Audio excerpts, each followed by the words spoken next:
মৃত্যুর পরে আপন জনা দিবে রে খবর, কেউ বাজাবে বাঁশকাঠিতে, কেউ বা ঘুরিবে কবর। তুমি কার বায়াসে বাঞ্ছরে বাড়ি গো, জুয়ার পায়া সাদের তরি বাইলা জনম।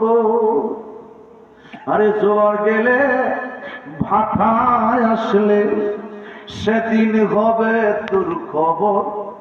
আরে যৌবন গেলে বুড়া হইলে সেদিন হবে তোর খবর। তুমি কার বায়াসে বাঞ্ছরে বাড়ি গো। যুবক দৌড়ায় যৌবনের ধারণায়, রাত যখন গভীর হয় মানুষ ঘুমায়, যুবকটাকে নিয়ে দৌড় দেয়, এমন একটা জিনিস খায় যেটা খাইলে মাথা ঢিল হয়ে যায়। আমি খাই না, আমারে খায়। আমার ভাইয়েরা, বাড়ুই পাড়ার ভাইয়েরা, গভীর মনোযোগ আমার দিকে থাকে। যুবক দৌড়তেছে, আহা আমার ভাইয়েরা, ওরার জায়গা পড়ার জমি ঘর বানায় আমি রই, আমি তো সেই ঘরের মালিক নই। ঠিক কিনা বলো? মাঝে মাঝে একটু কাঁচামরিচ দেওয়া লাগে, কারণ ওই যে বিরিয়ানি পাখায় পোলাও ভাত নিয়ে বসছে, খাইতে পারতেছে না, জিজ্ঞেস করে তো চাচা তো কাঁচামরিচ নাই, আবার এক টুকরা পেঁয়াজ। আহা, মাঝে মাঝে আমার একটা অভ্যাস না, কিন্তু কেন গাইতে হয়, মানুষ রহমতের সাগরে ঘুমায় যায়, কানে কিন্তু মানুষ ঘুমায় না, মাহফিলে ঘুম আসে। কথা বলো ঠিক কি? আল্লাহ তো রহমত নাযিল করে, সুবহানাল্লাহ। আমার ভাইয়েরা, এই জন্য কয়, এরপরে কবি তার কবির ভাষায় লিখতেছে। আব্দুল হালিম একটা গায়ক ছিল, তার রোমান্টিক কথাগুলি আজও মানুষ গায়। বর্তমান যুগে যারা লিখলো তারা কি লিখতেছে, ওই হাট্টিমা টিম টিম তারা মাডে ফাড়ে ডিম। আমি আবার কই, সারের যে লিখছে ওই সারের মাথাম গোড়ার ডিম। এই হাট্টিমা টিম টিম থেকে আপনার আমার সন্তান কি শিখবে বলেন? কিন্তু আব্দুল হালিমের একটা গান গাইছে, তার মধ্যে অনেক খুঁজে পাওয়া যায়। ঠিক কিনা বলেন? এরপরে আব্দুল হালিম কয়, আমি খাজনা পাতি সবই দিলাম, তবু জমি আমার ভয় জেলিলাম। আমি চলি যে তার মন জোগায়া, আমি চলি যে তার মন জোগায়া, দাখেলায় মিলে না সই, আমি তো সেই ঘরের মালিক নই। পড়ার জায়গা পড়ার জমি ঘর বানায় আমি রই, আমি তো সেই। বললাম মানুষ একটা গান গাইলাম, রাগ করছেন কেউ? আমার ভাইরা, আমার বন্ধুরা, যুবক হেঁটে হেঁটে যায়, পকেটে গরম টাকা। যুবক যায়, রাত্রটা গভীর হয়ে গেছে, একটা ছোট্ট ছেলে, মা নাই বাবা নাই, রাত্র গভীর হয়ে গেলে দরজাটা বন্ধ করে কিভাবে আল্লাহর কোরআন শিখবে?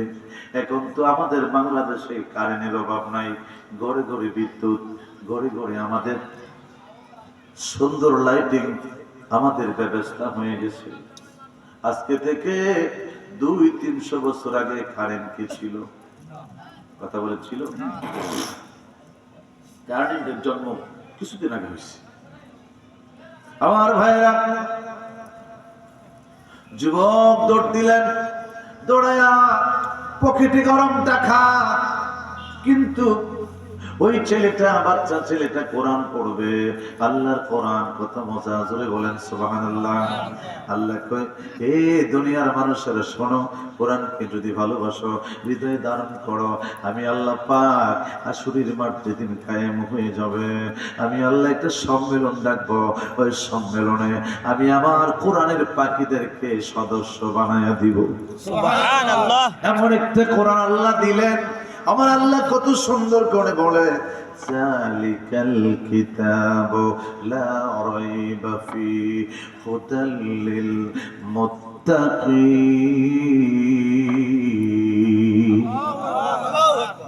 কোনো সন্দেহ নাই, এটা মুত্তাকিদের জন্য একটা প্রসিদ্ধ বাণী।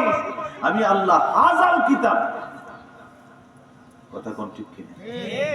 আল্লাহ বলছে জালিকা, আল্লাহ বলছে ওই কিতাব, হাজাল বলে নাই, আল্লাহ বলছে জালিকাল কিতাব, কোনো সন্দেহ নাই এটা মুত্তাকিদের জন্য পথ প্রদর্শক।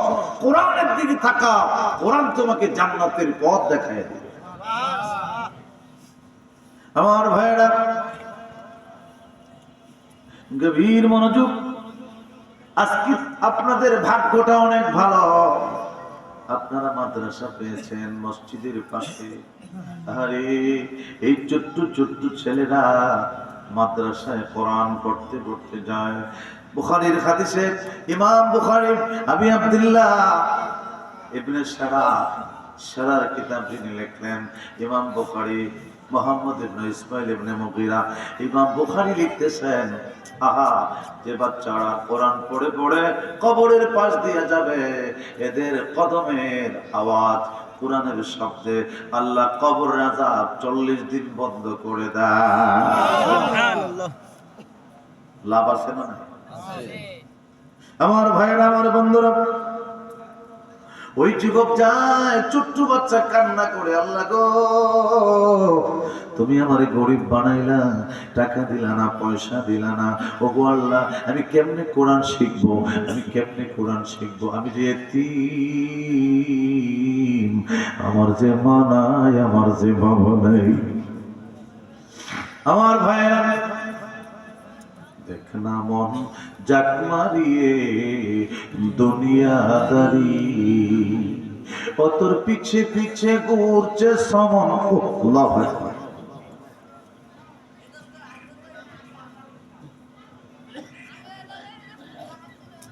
কি রে বাবা, কথা কইলে ইষ্টি যায় সে কম। আলহামদুলিল্লাহ বলেন। আলহামদুলিল্লাহ।